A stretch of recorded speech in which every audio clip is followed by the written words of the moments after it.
Soup and Soup Making by Mrs. Emma P. Ewing, author of Cooking and Castle Building and superintendent of the Chicago Training School of Cookery. Chicago and New York, Fairbanks, Palmer and Company, 1882.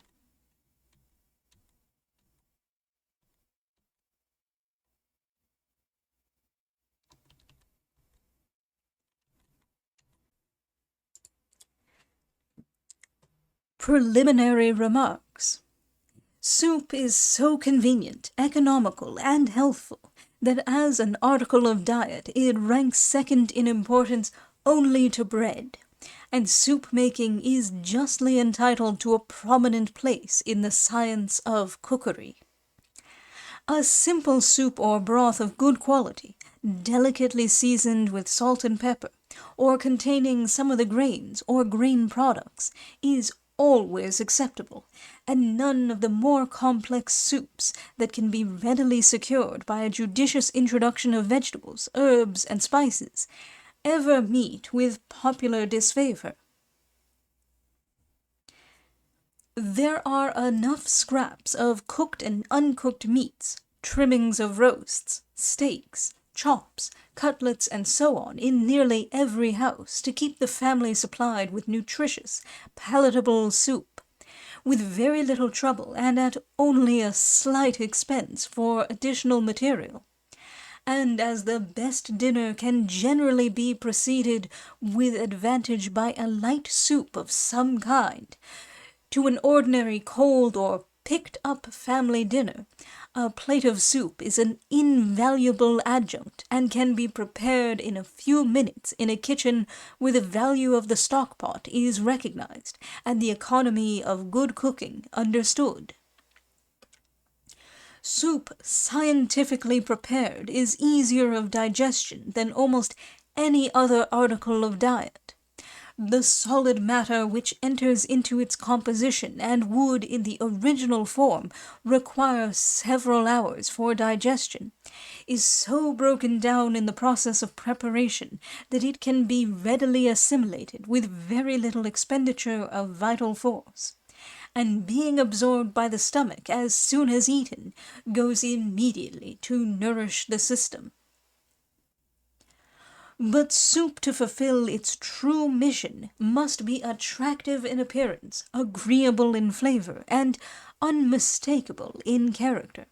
It must not be a weak, sloppy, characterless compound, nor a crude, greasy, inharmonious hodgepodge. The defects of unsavory, unpalatable, indigestible soups may be concealed, but cannot be removed by the excessive use of salt, pepper, and other spices and condiments. And in order that soup of any kind may legitimately aspire to high rank, either as a nutritive or hygienic agent, it must be skillfully prepared so as to please the eye and gratify the palate.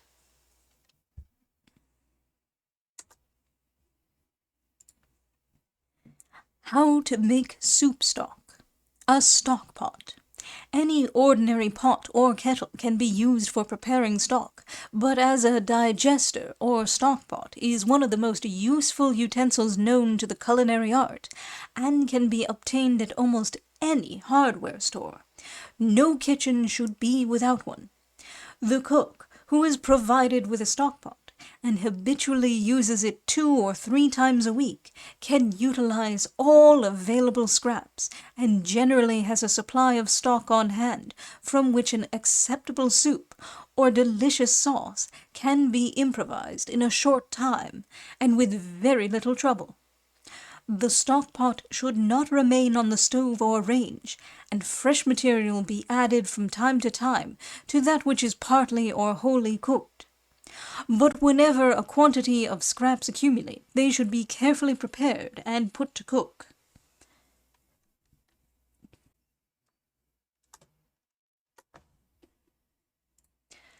Soup stock. A great many soups are made without the previous preparation of a specially distinctive stock, But stock has as legitimate an existence in soup making as ferment has in bread making, and its recognition is quite essential to a perfect understanding of the subject. Stock is the base of soups.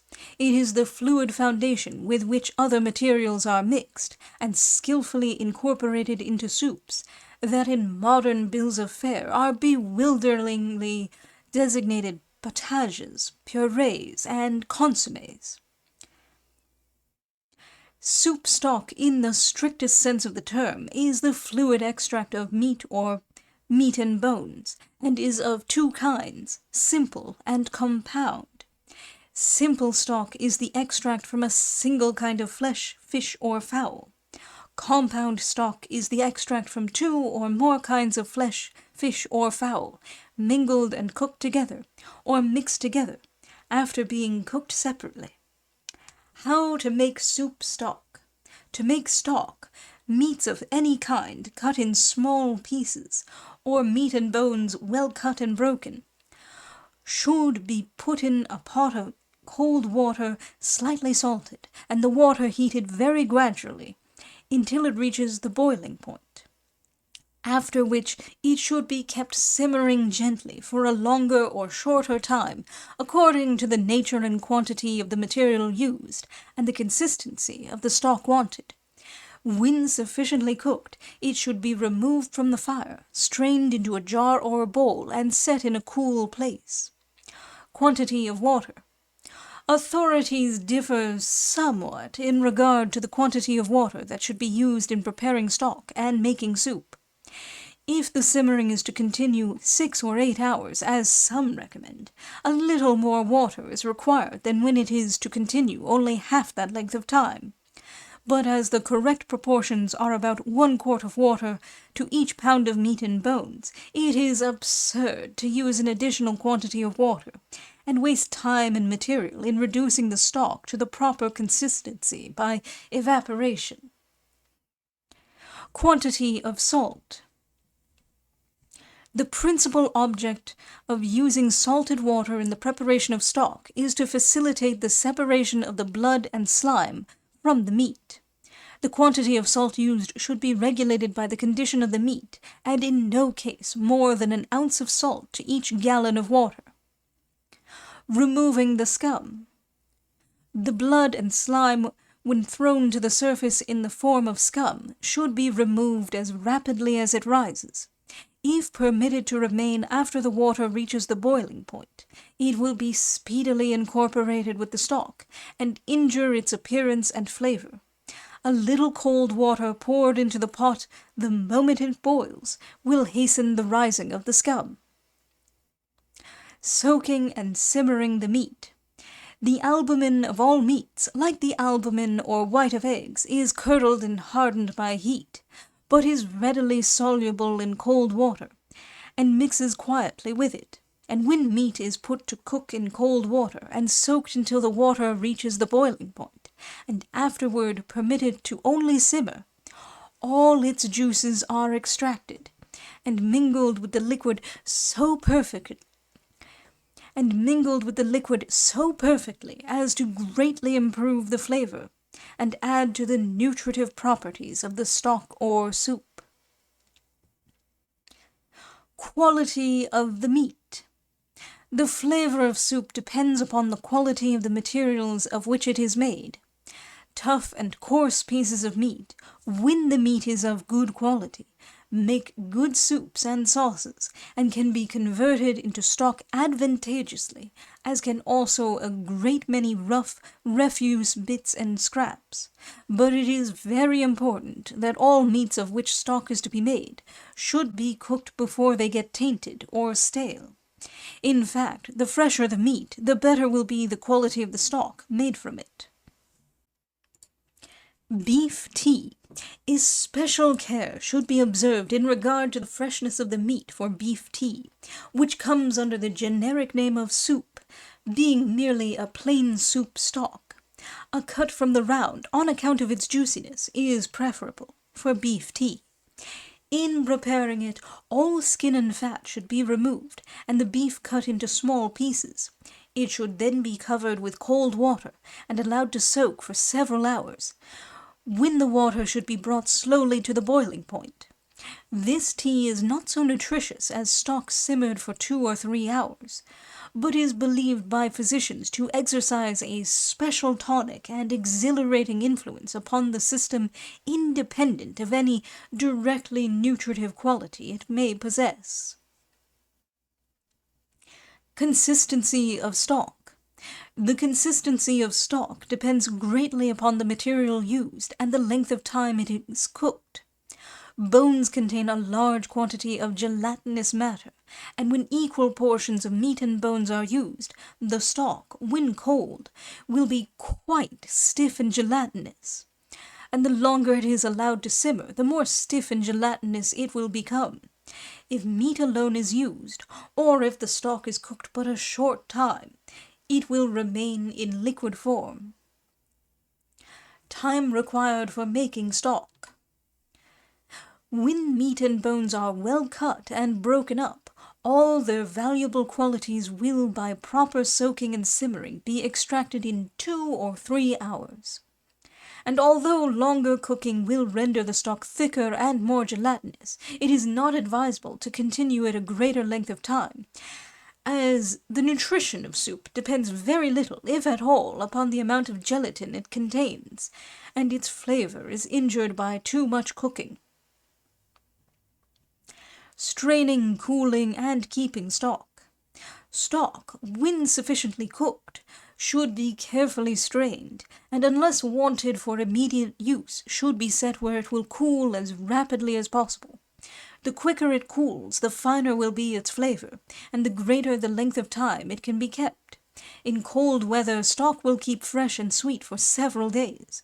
But in summer, unless kept in a cold place, it will be necessary for its preservation to put it over the fire and bring it to a boil, or scald it, every day. Salting stock.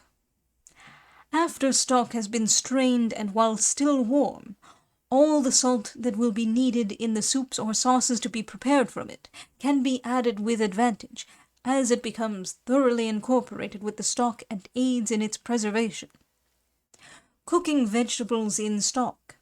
Many cookbooks recommend putting vegetables into the stock pot with the meat and cooking them the same length of time. But as vegetables that are cooked several hours with meat are apt to give the stock a rank taste, and also to cause it to ferment in a short time in warm weather, such a method is objectionable in making stock.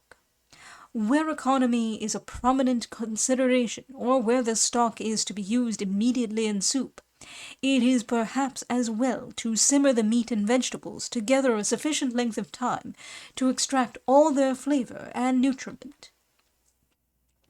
No veggies for Emma. No, Emma really doesn't like veggies. She does.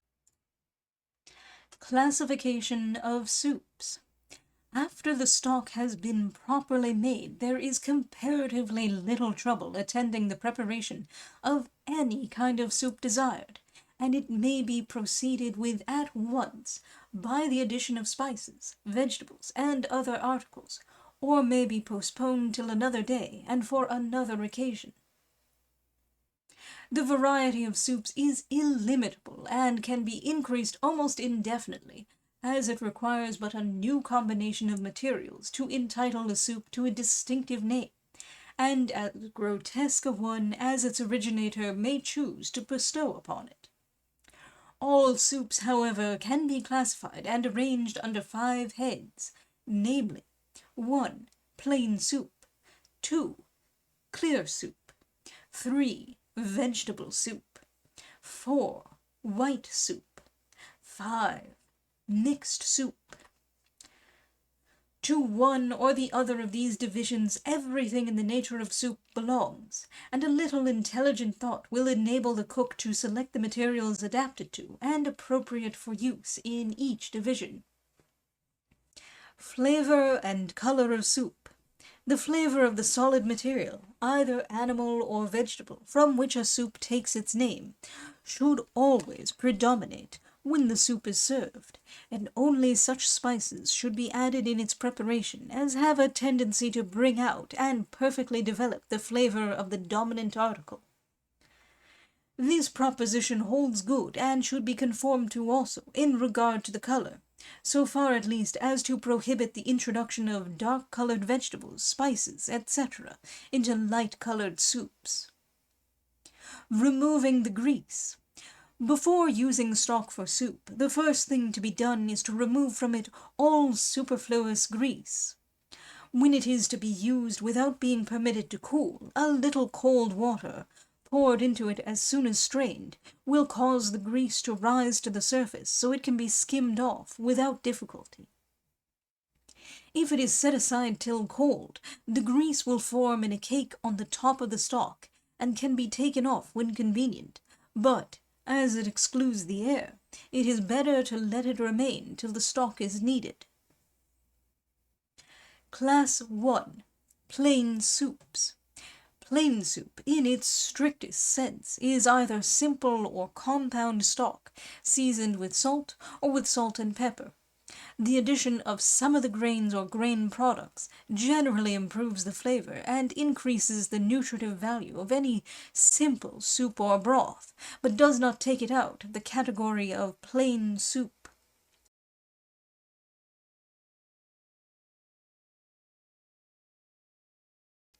Prominent among and strikingly illustrative of this class of soups is plain chicken soup.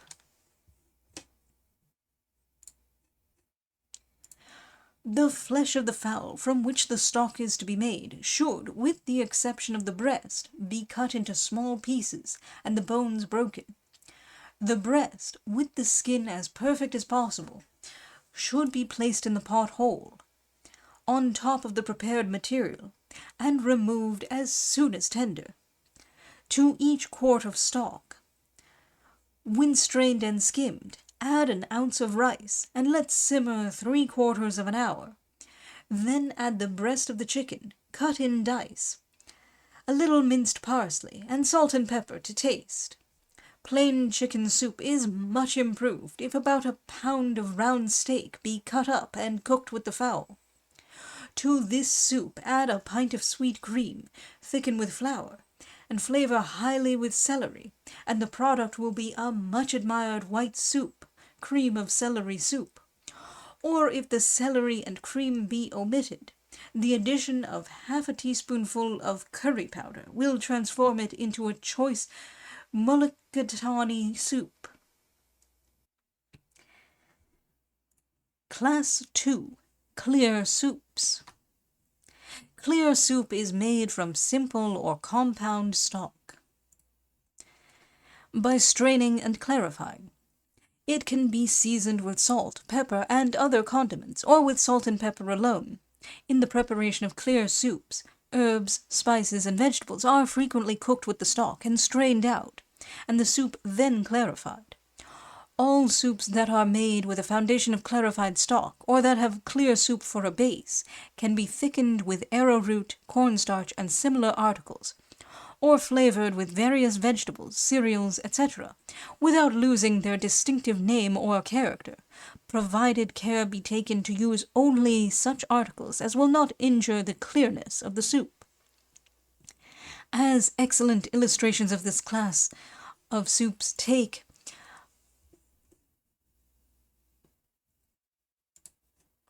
Number 1. Amber soup.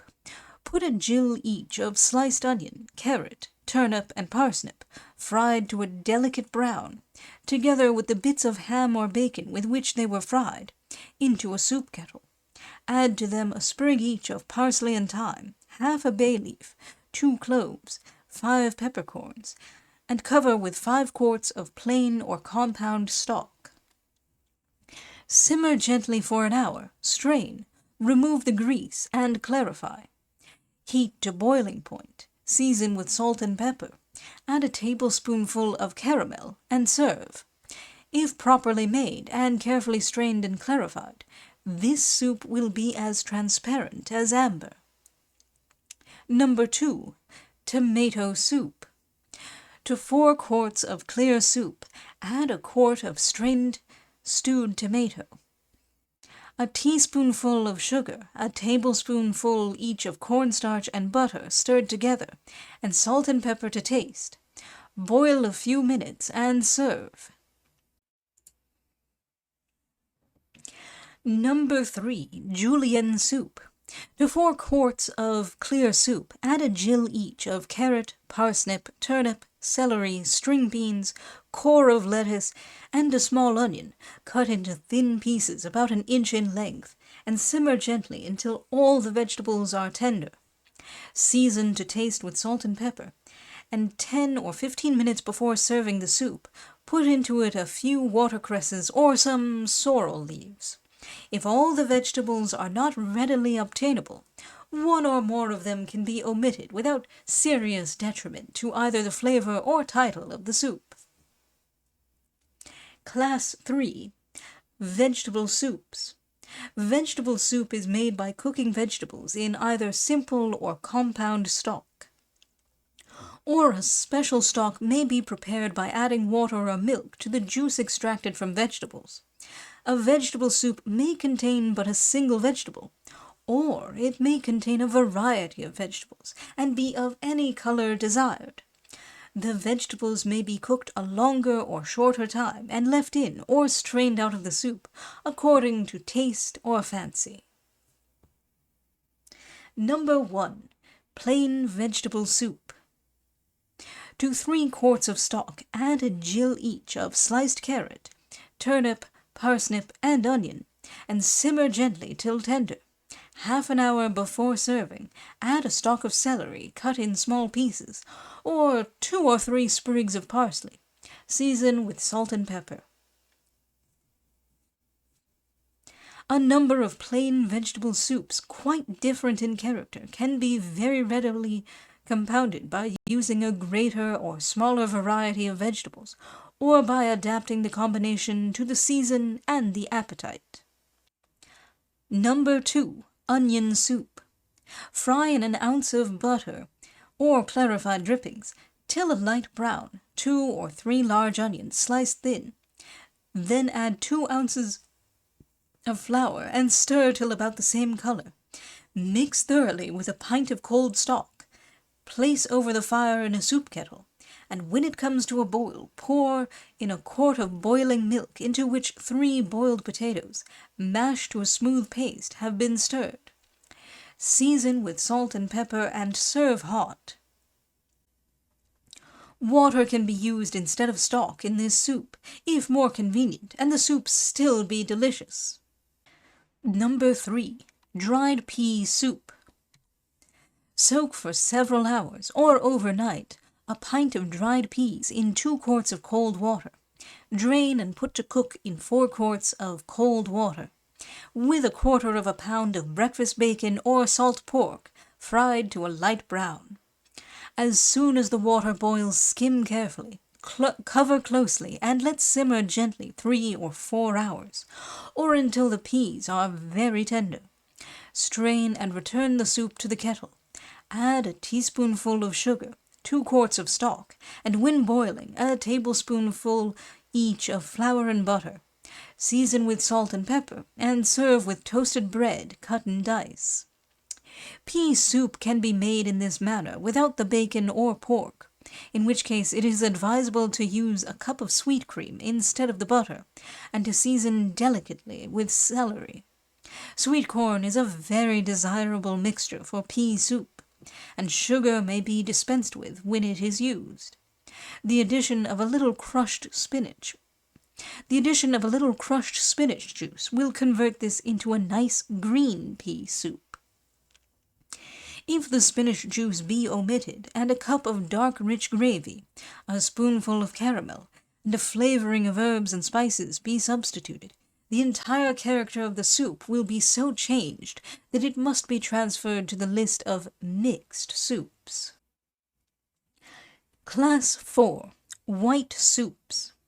Veal, chicken, fish, oysters, and other shellfish furnish the stock for most white soups, and cream or milk enters largely into the composition of many of them. One of the leading characteristics of white soups is the prohibition of everything that has a tendency to color. Hence, comparatively few vegetables, herbs, and spices are legitimately permissible in their composition as seasoning and flavoring. With certain restrictions, however, a greater number can occasionally be introduced with appropriateness, and sometimes be given even a prominent place. An illustration is furnished in Number 1, Cream of Asparagus Soup. Cut off about an inch in length the points of 2 bunches of asparagus, and simmer them gently until tender in water sufficient to cover them, to which a teaspoonful of salt has been added. Boil the stalks of the asparagus 20 minutes in 3 pints of white stock or water. Then strain and thicken the liquid with a tablespoonful of flour. Let it boil 2 minutes, and add a pint of sweet cream and the asparagus points with the water in which they were cooked. Season with salt and pepper, and serve hot. Number 2, Corn Soup. A delicious white soup can be made by simmering a pint of sweet corn in a quart of white stock for 15 minutes, then adding a quart of boiling milk and a small piece of butter, and seasoning with salt and pepper. Number 3, a rich white soup. Simmer for an hour in 3 quarts of white stock, a gill each of white turnip, onion, and celery cut in small pieces, together with a blade of mace. Strain, thicken with 2 ounces of flour. Boil 2 minutes. Add half a pint of sweet cream and season with salt and pepper. When about to boil, stir in the well-beaten yolks of 3 eggs and serve. Class 5. Mixed Soups. Delicacy in seasoning and flavoring is preeminently the distinguishing mark of a fine soup of any kind, but to mix, mingle, and combine many different articles of food so as to produce a soup whose flavor is distinct from any single ingredient entering into its composition, yet embodying the best qualities of each, is the true criterion of merit in a mixed soup. Nearly all soups are in a certain sense mixed soups, but plain, clear, vegetable and white soups have distinctive characteristics by which they can be recognized, and their genuineness established, while the individuality of a mixed soup must be evolved from the harmonious adjustment of seemingly discordant materials, and depends in a great measure upon the good judgment, discriminating taste, and artistic skill of the person who prepares it. An illustration of a mixed soup that cannot be placed under any other division is Number 1, Mock Turtle Soup.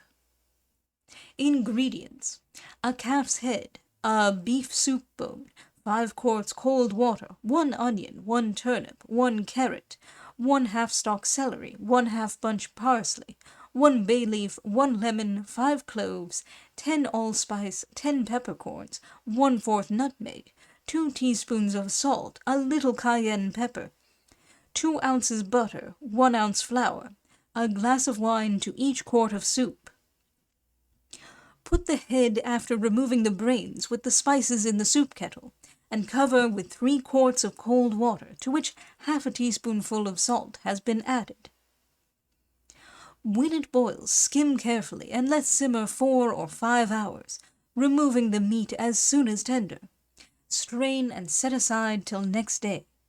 Put the beef bone and vegetables in the soup kettle and cover with 2 quarts of cold water to which half a teaspoonful of salt has been added, and simmer 4 hours, removing the scum as it rises.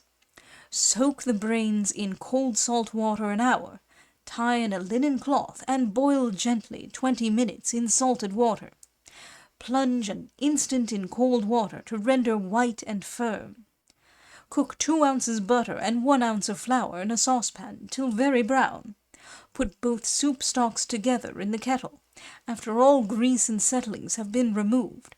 Also the meat from the head cut in small dice, and the yolks of a dozen hard-boiled eggs, and when it boils, add the brains cut in small pieces. Put the lemon, cut in thin slices, in a heated tureen, with a gill of wine for each quart of soup. Pour the boiling soup on them, and serve. Number 2. Save all soup. Collect the scraps left from breakfast and dinner. For instance, a half pint of soup, a gill of gravy, a half pint of mashed turnip or potato, a little macaroni cooked with cheese, a sour baked apple or broiled chop or steak, etc., etc. Put them in the stockpot or soup kettle with sufficient cold water. Simmer for an hour, removing any scum that rises, then strain and set aside.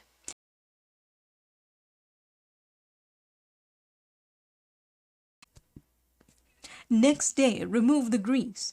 Put the soup to cook, and when it boils, season with salt and pepper, and if it seems to need other seasoning, add a pinch of thyme or celery seed, or a teaspoonful of sugar. It is sometimes well to put half a bay leaf and 2 or 3 cloves in the kettle with the scraps. The flavorings and spices required in a mixed soup of this description depend greatly upon the nature of the scraps used. If they are mostly light and delicate, thyme, mace, celery, or parsley can be added. If dark and heavy, cloves, bay leaf, sweet marjoram, or a little Worcestershire sauce, or walnut or other catsup can be used more appropriately. Sometimes an ounce each of butter and flour cooked together in a saucepan till browned, and then added to the soup, give it the very thing it lacks. Or it may be that the flour stirred with a gill of cold sweet cream is what is needed to make it a perfect soup. To select and harmonize the materials for a mixed soup is one of the best evidences of culinary capacity. And the cook who can do this successfully is qualified to prepare a soup of the most complex as well as one of the simplest character, without regard to its name or class. Oyster soups. These all belong to the white soup class, but they occupy so anomalous a position, an oyster soup being simply an oyster stew with additional liquid and a thickening of flour, that they deserve special mention. To stew oysters. Number 1. Rinse a quart of oysters in cold water. Drain through a sieve. Put a piece of butter the size of an egg in a stewpan, and when melted, add a pint of milk and let it come to a boil. Add the oysters, and the moment the edges curl, remove from the fire. Season with salt and pepper. Serve with small crackers or on thin slices of buttered toast. To stew oysters. Number 2. Pour a pint of cold water over a quart of oysters. Stir well and drain. Put the liquor in a stewpan greased with butter. When it boils, skim. Add the oysters. Season to taste with butter, salt, and pepper, and cook and serve as in number 1. In changing an oyster stew to a soup, the thickening and extra liquid should be added and cooked before the oysters are put into it.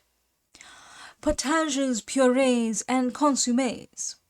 These are French terms used to designate different kinds of soups, but they are applied so indiscriminately as to possess very little significance, even for culinary adepts. And the dividing line between a potage, a purée, a consommé, and an ordinary soup is so imaginary as to be indistinct to plain everyday people, but as a foreign or grotesque name does not detract from the quality of a good thing. Those who prefer to call a soup a potage, a purée, or a consommé can do so with impunity and not legally infringe on the domain of any professional cook. How to scald soup. To scald stock or soup properly, it must be brought to the boiling point and thoroughly heated. Its liability to ferment and grow sour is only increased by merely rewarming it. When to add flavoring. Vegetables, when used merely to flavor soups, should be simmered only long enough to extract their juices, and aromatic spices, orange and lemon juice, and other liquid flavorings whose subtle essences are driven off by heat, should be added barely a sufficient length of time before the soup is served, for them to blend and harmonize with the other materials. In fact, it is usually better to put them in the tureen and pour the soup over them just before it goes to table. Order of adding vegetables. When several kinds of vegetables are used in the preparation of a soup, care should be taken to put those that require most cooking in the kettle first, and, if possible, to limit the simmering of each kind to the time actually necessary to cook it tender. Browning vegetables. Breakfast bacon and ham give a peculiarly fine flavor to many soups, and when they are used, the vegetables added to such soups should be browned in the fryings of the meat.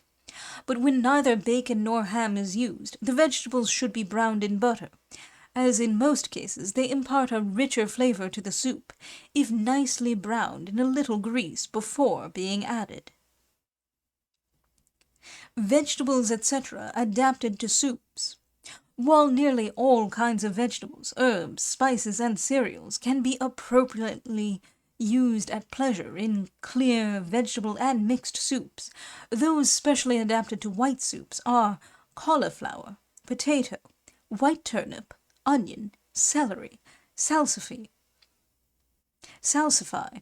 cresses, capers, olives, parsley, thyme, rice, macaroni, vermicelli, tapioca, sago, mace, and red and white pepper.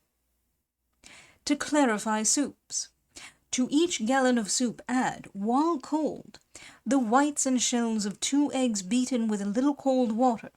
Simmer for 15 minutes, removing the scum as it rises, and then strain through a flannel cloth or bag.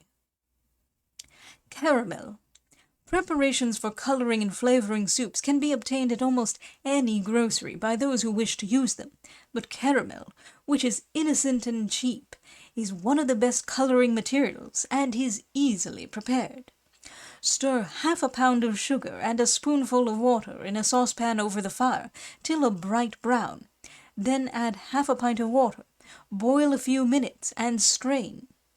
Caramel made in this manner will keep a considerable length of time if put in an airtight jar or bottle.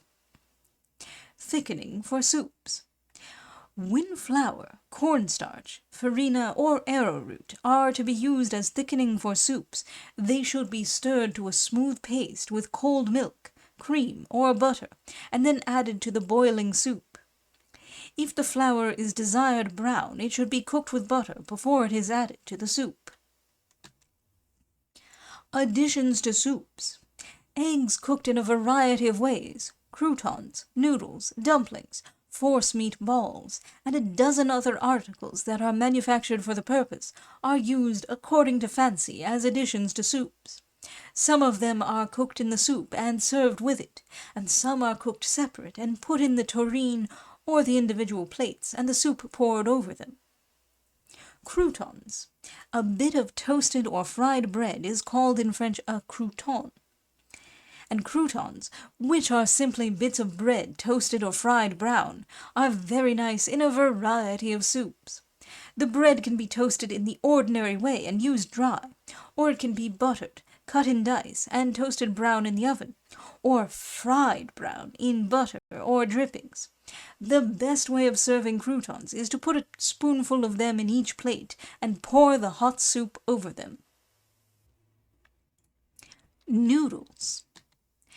The noodle is one of the traditional articles for serving in soups. It is a general favorite and is easily made. To 3 eggs, 2 tablespoonfuls of water, and a pinch of salt. Add flour enough to make a stiff dough. Work and knead 15 or 20 minutes. Roll to a very thin sheet. Dust lightly and evenly with flour, and roll up compactly. Then with a thin, sharp-bladed knife, cut into very thin slices and let dry for a couple of hours before putting in the soup. They will cook in 5 minutes, or beat an egg very light, add flour until stiff enough to roll into little crumbs the size of wheat or rice grains, drop into boiling soup, and cook a few minutes. Dumplings. A very delicate dumpling for soup can be made of biscuit dough, raised with either yeast or baking powder. In this manner, roll the dough thin, cut into dice, roll under the hand on a floured board, and steam for 20 minutes. Put in the tureen and pour boiling soup over them. But the most delicate of dumplings are made of light breadcrumbs, suet or marrow, egg, and seasoning. These can be varied in seasoning to suit any soup. This is a good combination for clear, white, or delicate soup of any kind. Mix well, but lightly, a tablespoonful uncooked beef marrow and half a pint breadcrumbs, seasoned with salt, pepper, grated lemon peel, and mace. Add 1 well-beaten egg. Roll into balls in the hands and drop into the boiling soup. They should be served as soon as they rise to the surface. Force meat balls. To 4 parts cooked veal and 1 part suet. Mince together. Add 4 parts breadcrumbs and season with salt, pepper, powdered cloves, and sweet herbs. Bind together with beaten egg. Make into small balls and fry brown. These are much used in mock turtle and other heavy soups. Soup and soup-making questions. 1. What is a stock pot? 2. How should it be used and how frequently? 3. What is soup stock? 4. How many kinds of stock are there? 5. What is simple stock? 6. What is compound stock? 7. How is stock made? 8. Why should the water for making stock be salted? 9. How much salt should be used? 10. Why should the scum that rises be removed? 11. Why should meat for making stock be put to cook in cold water? 12. Why should meat for soup be simmered rather than boiled? 13. What should be the quality of the meat for making stock or soup? 14. What is beef tea and how is it made? 15. Upon what does the consistency of stock depend? 16. What length of time should stock be simmered? 17. When sufficiently cooked, how should it be treated? 18. How long will stock keep? 19. Should vegetables be cooked with meat in making stock? Why not? 20. How many classes of soups are there? 21. What are they? 22. What flavors should predominate in soup? 23. What kinds of spices should be added to soup? 24. Does the same rule that governs the flavor hold good in regard to the color of soups? 25. When and how should the grease be removed from soup? 26. What is plain soup? 27. What effect on a plain soup has the addition of grain or grain products? 28. How is plain chicken soup made? 29. How is cream of celery soup made? 30. How can a plain chicken soup be changed to a mulligatawny soup? 31. How is clear soup made? 32. How is amber soup made? 33. How is tomato soup made? 34. How is julienne soup made? 35. How are vegetable soups made? 36. How is a plain vegetable soup made? 37. How is onion soup made? 38. How is dried pea soup made? 39. How is green pea soup made? 40. When does a pea soup become a mixed soup? 41. From what is stock for white soups obtained? 42. What is a leading characteristic of white soups? 43. How is cream of asparagus soup made? 44. How is corn soup made? 45. Give a recipe for a rich white soup. 46. Upon what does the individuality of a mixed soup depend? 47. How is mock turtle soup made? 48. How can a good save-all soup be made? 49. How does an oyster soup differ from an oyster stew? 50. How are oysters stewed? 51. What are potages, purees, and consommes? 52. What is the distinction between them and ordinary soups? 53. How should soup or stock be scalded? 54. When is the proper time for adding flavorings and spices to soups? 55. How should vegetables be added? 56. How should vegetables for soups be browned? 57. What different vegetables, herbs, and spices are adapted to different soups? 58. How are soups clarified? 59. What is caramel, and how is it made? 60. How should thickening for soups be prepared and used? 61. What are some of the additions to soup? 62.